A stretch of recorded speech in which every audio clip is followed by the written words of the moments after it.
And so your campaign begins. Just a Bannerlord and a dream. But before all that armor and all those troops, who was there for you? Your first companion. Your first champion. Ye Old Sumpter Horse. Fearlessly charging into volleys of forest bandit arrows and sea raider javelins at 5 miles per hour. And how do you repay that loyalty? The second you get a little coin in your pocket, you trade 'em in and wrap your legs around the upgrade. Makes me sick. But I will always remember my ancient stud. And I carry him with me and lock him down so that someday, when I get my first fief, I'll place this badass beast of war in the storage pasture. There, he shall feast on sweet grass and sunshine for the rest of his days. We salute you, Old Sumpter Horses, on the backs of which the foundation of empires are forged. When it comes to leveling up your clan, what we're looking to farm is renown.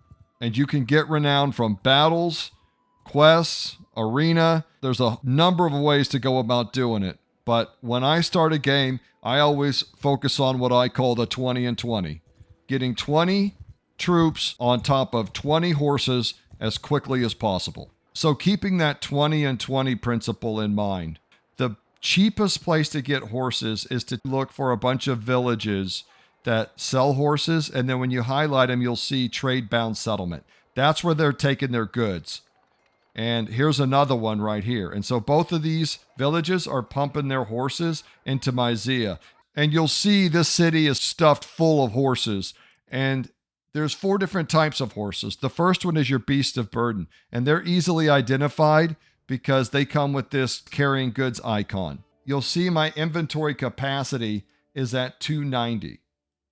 Well, if I add a Sumpter horse, it goes up to 390. And that goes for any of these beast carrying goods. Every time you add one, you have more capacity to carry the food your troops will need and the loot that you gather. And so that's what these kind of workhorses are for, just for carrying stuff for your party. The next one up is just your regular mounts.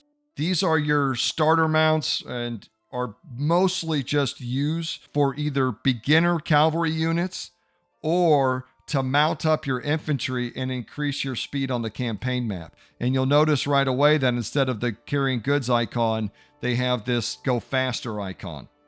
And they're going to increase your party speed. You can see right here that footmen on horses bonus 0.16. That's because I already have 2 Midlands palfreys in my inventory right there. If I had the full 20 and 20, you can see now it's at 5.94. And that's going to allow you to catch those bandit parties you're wanting to take down quickly before they can retreat away and pull you into a bad situation. And it just helps you get around the map faster and get things done quicker. So that's why we really want to increase our mount speed. But you can also see that they're pretty expensive and you don't have that kind of cash in the early game. You will see that even if I get rid of these 2, I go down to 5.1 and just bringing them back, I'm already at 5.2. And we just need a little advantage in the beginning. You don't need too much. Looters don't run that fast. So you can get on them with just even a little bit of an advantage really helps. So I've just bought 2 here. And so that's the basic mounts. You'll see right there, it says mount type, just basic mount. And you can ride these for a starter horse too, but you know I love my Old Sumpter horse. But as you advance your cavalry units, you'll need what are called war mounts.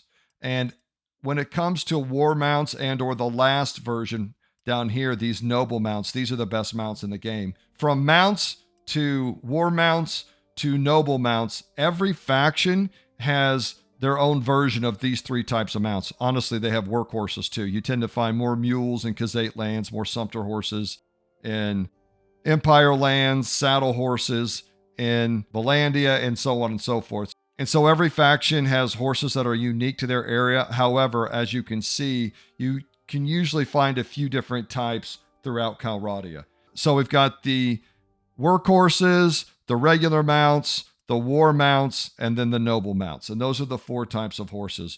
But in the beginning, we really just want to get these basic mounts to get our mount speed up. And then when we can, maybe grab a Sumpter horse or 2 to increase carrying capacity. But there are quests such as Caravan Ambush, my favorite, that oftentimes the loot includes these regular mounts and oftentimes some Sumpter horses or, workhorses. So you can get them as loot also, which is one of the awesome things about having high roguery. The higher your roguery is, the more loot you get, the more horses you attain as loot. That's your horse types, and we really just want to run around and fight stuff, sell the loot, and get as many of these horses to get our party speed up as quick as possible while also upgrading our troops and getting our war band built up. Okay, that's the initial goal. 20 dudes on 20 regular mounts. We're also going to need just a little bit more food here. We've got 2 mounts and 12 dudes, and you can see I'm running that 22 a day. So here pretty soon, we're going to need to get on top of some bandits. Now that's 14, and I don't like to dive into a situation unless I know I can win. Remember when recruiting troops from noble villages, unless you're going to mount these guys, this is that noble troop line for the Empire. Just be careful, because to go from here to here, I'm going to have to give him one of my mounts. So he's going to take it away and out of my inventory. And now he'll have it. And then if he dies, I lose him and the mount. On top of that, he also costs 30 more gold than the regular stud here. And so I'm just going to get the regular guy. That gives me 13 on this 9. And here we go. Now look at his move speed now. I've got 2 horses, right? 4.9. Look at mine. 5.2. We got him, family. We got him. When it comes to assigning your talents early, there's really no wrong way to do it. Okay, let's just be clear about that. You can do it however you want. You didn't screw up. It's fine. You're going to get plenty of focus points. It's good to have some idea of what you're going for in a playthrough, but for the most part, don't worry about it too much. For me, I really like to get my combat skills early just because you're doing a lot of fighting in the early game. Also, in some areas, I already have some points, and so adding extra points to charm really isn't going to do much for me now. It is nice to have the early charm because when I complete quests and stuff, this will start leveling up pretty quickly, but I've got plenty of room here.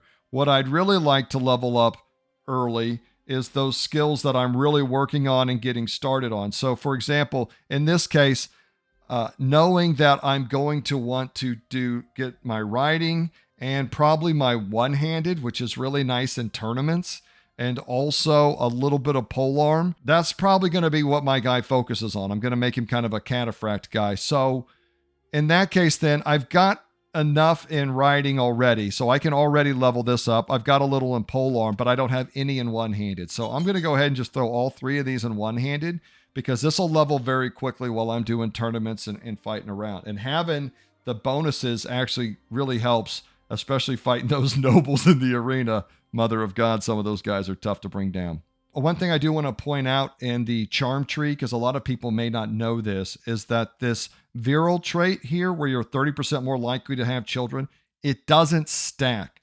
At least as far as I know, it doesn't stack. So you really just want your wife to have this trait.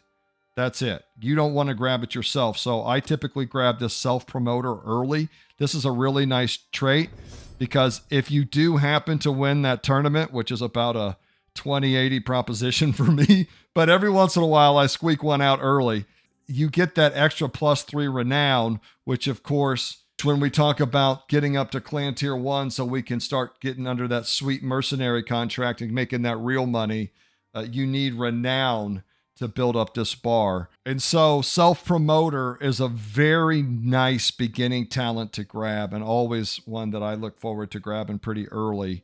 And after that, I'm going to go ahead and just throw some more points in charm and probably just max this out to 7. At 7, I'll be able to get the highest level perks here. And I'm kind of going to go for this commander build where I go 7 and 7 and then just probably 3 and 3 in combat. Although remember, when I go high athletics, I'll be able to get an extra vigor attribute here. And I think there it is, an extra endurance attribute here. So I'll have 4, 4, 7, and 7 is really my goal on my Emperor build. And that's kind of the idea. I find that with 4 vigor or 4 endurance and maxed out focus points, I get enough of the perks that I do just fine in battle. Maybe I'm not quite that elite guy, but I'm more elite than 90% of what's on the field. All right, let's get back to closing the gap on these guys. You best back off. There's always a little concern in that first battle because they can go sideways. There's a lot of tricks people do where they kind of drag the AI out and stuff. I don't like to do that. I like to teach my men to be men right away. Get ready, Oklahoma gang. We're getting ready to go hot here. Look at this game. Isn't this game just incredible? I just love this game so much. All right, boys. Let's get to it. Got a lead as an example. Ooh, watch those rocks coming in. Stick our man there. Just soften him up for our boys. There you go, fellas.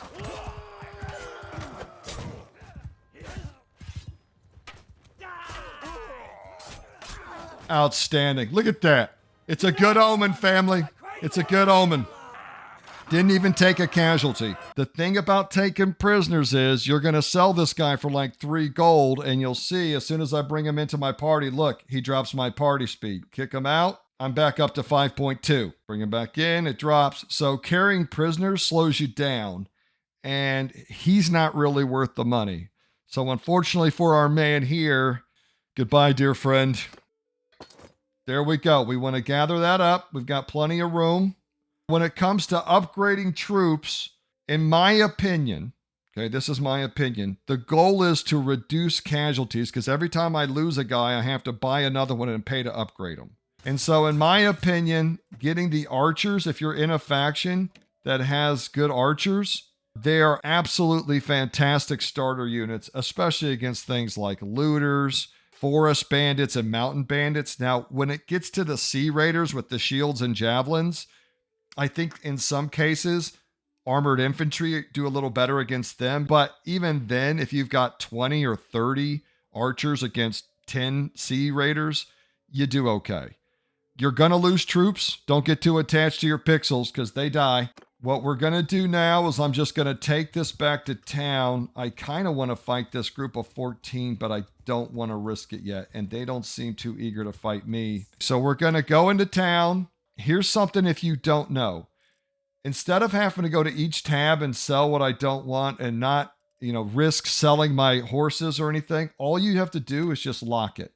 If you lock it, the stuff that you don't want to sell, then you can just hit sell all and you'll just get rid of everything that aren't the things you've locked down. So as the game goes on and you gain different types of food, let's say I get butter, well, I usually want to hang on to my different types of food, right? So I can lock it down. So we got our money. Now what I'm going to do is, I know that group of 14's running around here somewhere. Let's see if we can go find them now, because I've got 18 and some archers. I've added some more troops, so you'll see I'm no longer at 5.2, but I am at 5. And what are they at? 4.9. So this is going to be a little bit of a hunt, but I will eventually catch him. Don't be going warp speed the whole time, and if you're going to, keep your hand close to the space bar because them pulling in forest bandits or something like that, see, and they're notorious for that. The best thing you can do is instead of pushing them to the open, if you have the opportunity, push them up into the mountains or some type of border. And then I'm just going to set the archers over to the side here. And I'm really going to let them pepper these guys up before I send in the infantry. And that combination should give us a victory here. And not only a victory, but remember, I'm trying to retain as many troops as I can. I don't want to lose too many. And I'm going to use my one-hander here to start building up that one-handed up.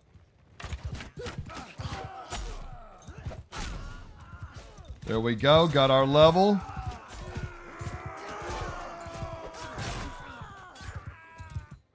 Well done. Now we'll go sell this immediately. I'm going to sell this, and I'm going to buy one more palfrey. But you'll also see I need a little food. 32 for grain? That's brutal. This is a great example of pushing them up into a valley. It'd be hard to chase this group of 6 down, but they're stuck up there. When it comes to sending troops, if you want to, feel free.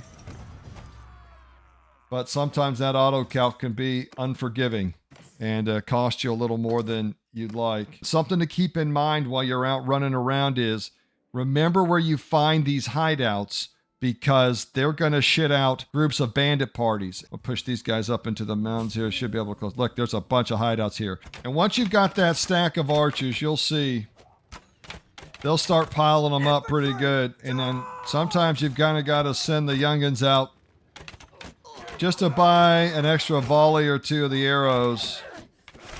But remember, even your archers have armor and swords. I'll get my sword out here. Okay, so I was a little less than helpful. There you go. And they just got banged up a little bit. They're fine. Now we're going to go turn in and sell. And look, right here, there's a tournament available. And I don't give a shit what the prize is. I need money. So, hey, some leather armor. That would be sweet. I always bet, if I can, on the first one because you get the most money from the first round of betting. So I bet 150 and I'll get 600 in return if I happen to win this. Now, that's very unlikely. However, in this case, we really only have one noble in this town. So maybe let's see what the gods have in store for us. Here, hey fella, I'm gonna need a little, look out my man, it's coming in. Oh God. He's down. Nice. Oh, he got hit there. Gonna block this for my boys. He's down. Hey, round 1. We're good.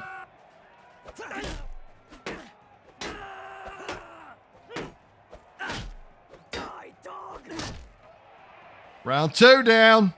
And now this is what sucks, is that I'm very likely to win this 3rd round, but then look who I'm going to get paired with in the end because this guy's on my team. Oh, God. He's got pretty good armor on. There, that guy's down. Okay. Big money, big money, big money. What do I tell you? It's all in the hips. You got to keep them loose, baby. Get them worked out. Here we go. I tried to come in with that.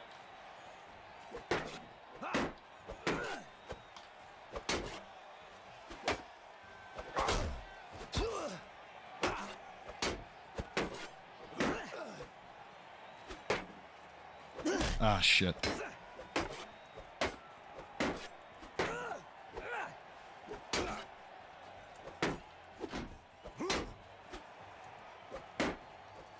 Oh, God. See? Well, I'm not so good at the combat, but there was a dream that was Rome. Good for that guy. Piece of shit. Let's talk briefly about how far to upgrade. I actually really like to get up to the Imperial veteran in this case. When we look at the breakdown of going from 3 to 4, the armor increase really isn't that fantastic other than I think the head armor. Let's see. Yeah, the head armor's dramatically better on these guys. So the armor's improved, of course. However, what we're really looking at here is, look, this veteran archer comes with 56, but this guy here, he's only got 46. Once you start fighting actual bandits and not looters, I'd like to have at least tier 4. If I'm clearing hideouts, I'd like to have, honestly, the tier 5 guys. I just do. Now, remember, you can only take 10 guys into a hideout, so you could just keep a stack of 10 level 5s, and you can get hideouts done with level 4s. But again, going back to that, wanting to reduce the amount of casualties I take, and it just depends on the hideout. If you're going into like a mountain bandit hideout or a forest bandit hideout, you can do pretty well with these tier 4 guys. You take them into a Sea Raider hideout that's pretty stacked full of Sea Raiders, and you can find yourself down to just a few dudes by the last battle. And then if they've got a lot there, you could be in trouble. So I do like to go ahead and just toss these guys up to level 4. There's people that'll tell you there's no reason to advance them past level 3 and you can fight them at level 3. And that's true. You really can, especially if you have 20 level 3 guys.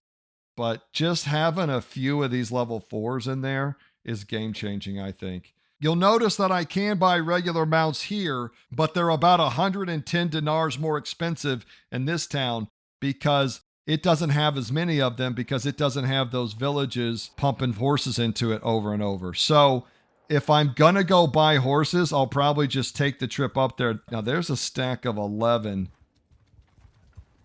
but I got to be careful because that could turn into a stack of 18 and I really don't want 18. So sometimes if you come behind them and you just push them out like this stack of 7 would be better, but that 11 stack, there we go. And then we'll have to chase them up here.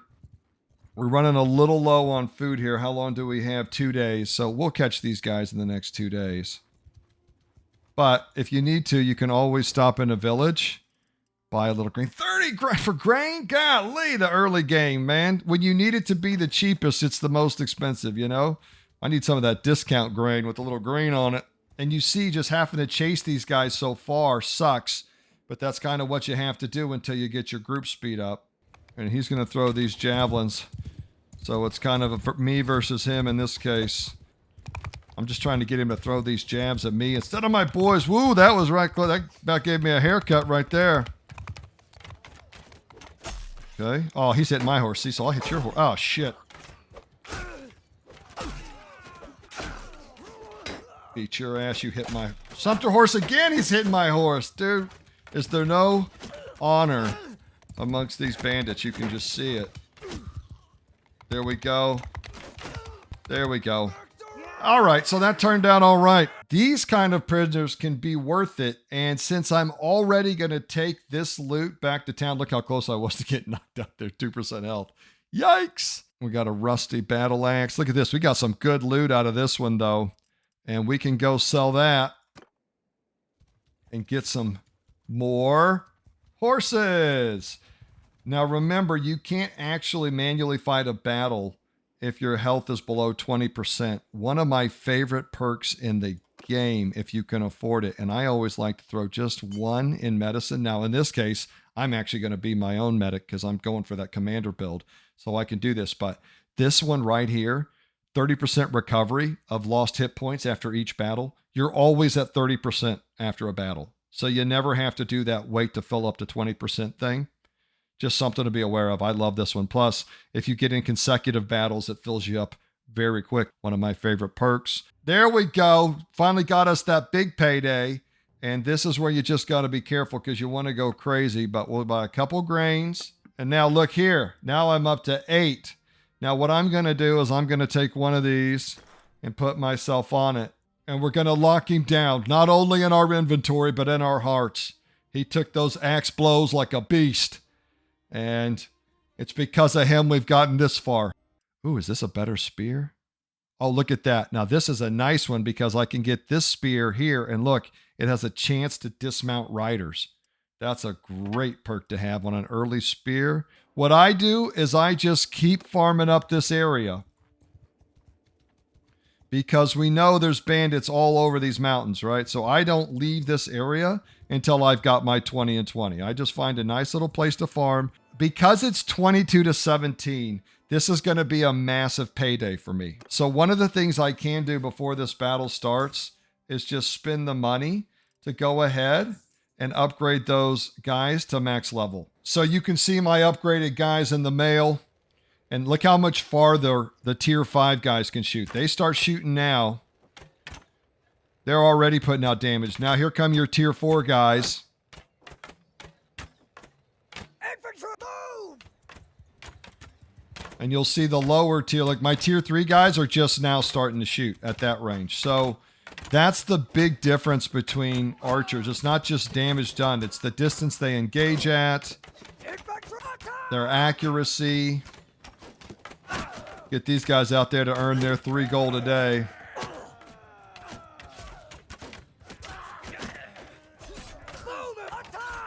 And then you can have them kind of move in and attack. And then I'm going to come in here now that things have stabilized. Start getting some one-handed farmed up for those tournaments. I was so close on that tournament. Breaks my heart. Okay, he's down. See, and that's the advantage. So I had to spend a lot of money, but that's how you're going to make a lot of money. And since I am going to have to go to a town immediately and sell. And then look there. Rough fur mail. Now that is a pretty good piece of armor. That's a great piece for a beginner's piece. But honestly, I'm probably going to take the money. Isn't that crazy? Because I don't take that much damage. I'm not up there in the thick of it. I'm not some infantry guy going crazy. And that money is going to fund me into the mercenary phase. I just won the early game with that loot drop right there. Now I got the big money, and you can see the price on these palfreys are dropping.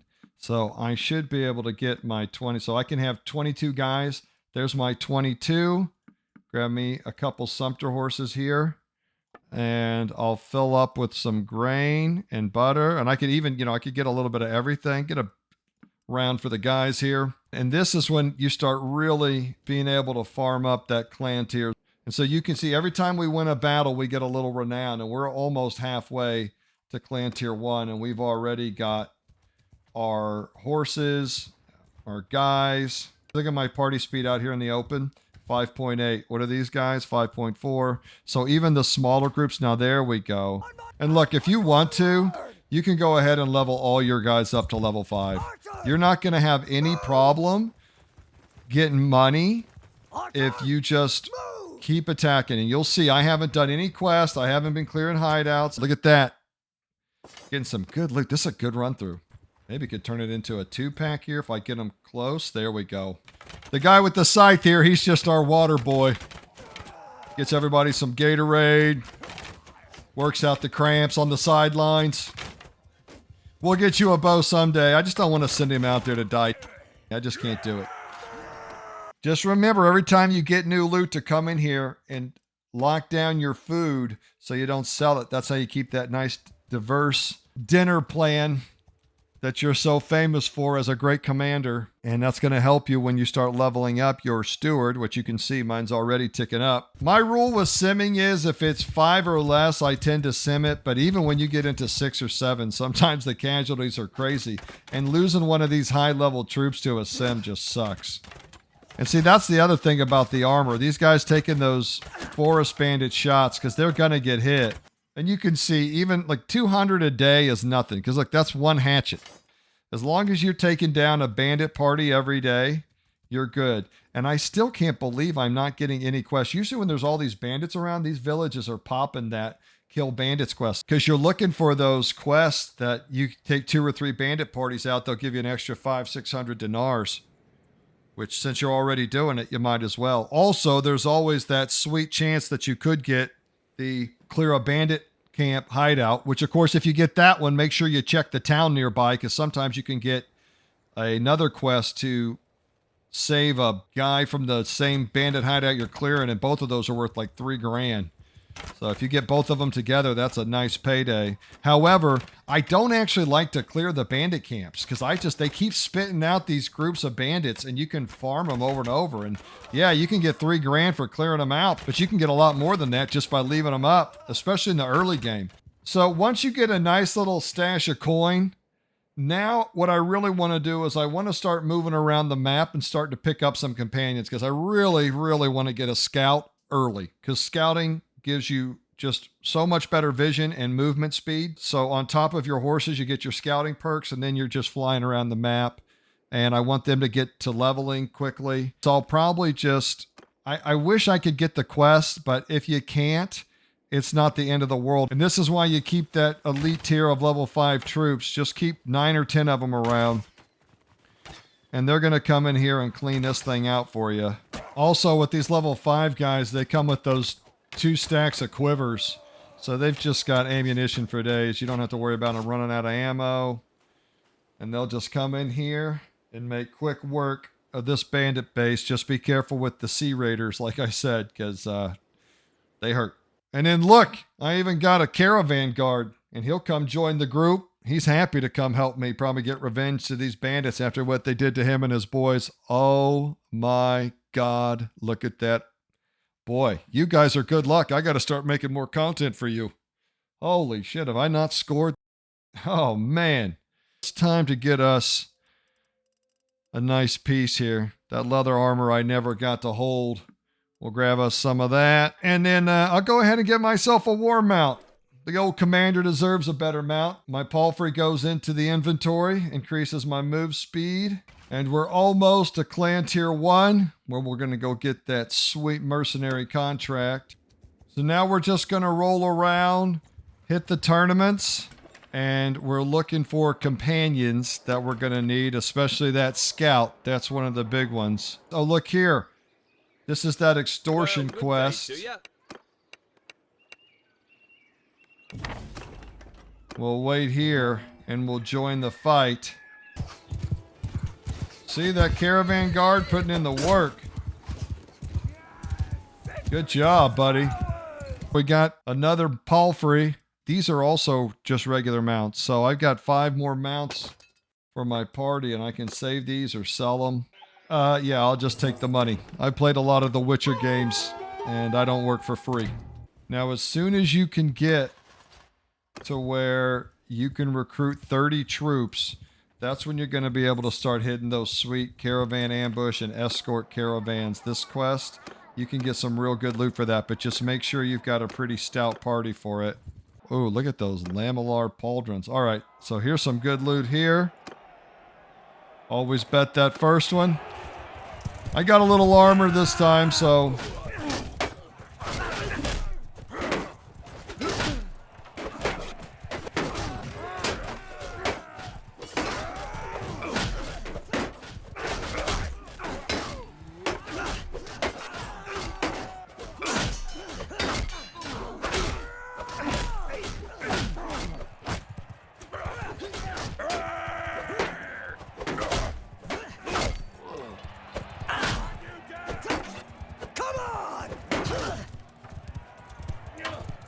Give me one of these horses.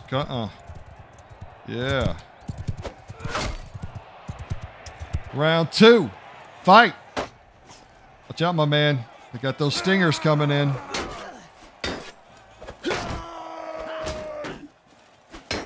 kind of got ganged up on here. That ain't right.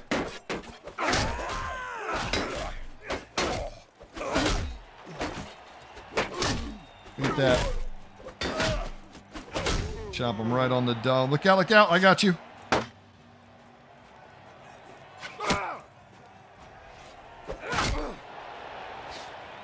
Hit him with one of those. Oh, nice. Round 3.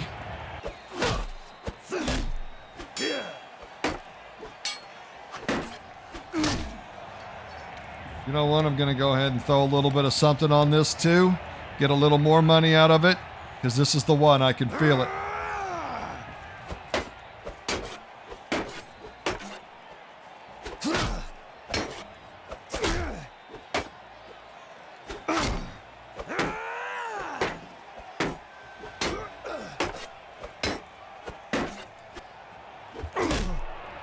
Huh? Who's the champion? I am. And look at these sweet pauldrons I got. Oh, those are going right on. There we go. Clan Tier 1. And that's how it's done. No longer some scrub with no name. We're Clan Tier 1 now. Got our dudes, got our horses, and got a little something for the big guy. Some shoulders and some armor. And we're just going to keep kicking ass and taking names.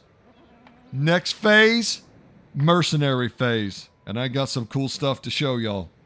Bokelholm out.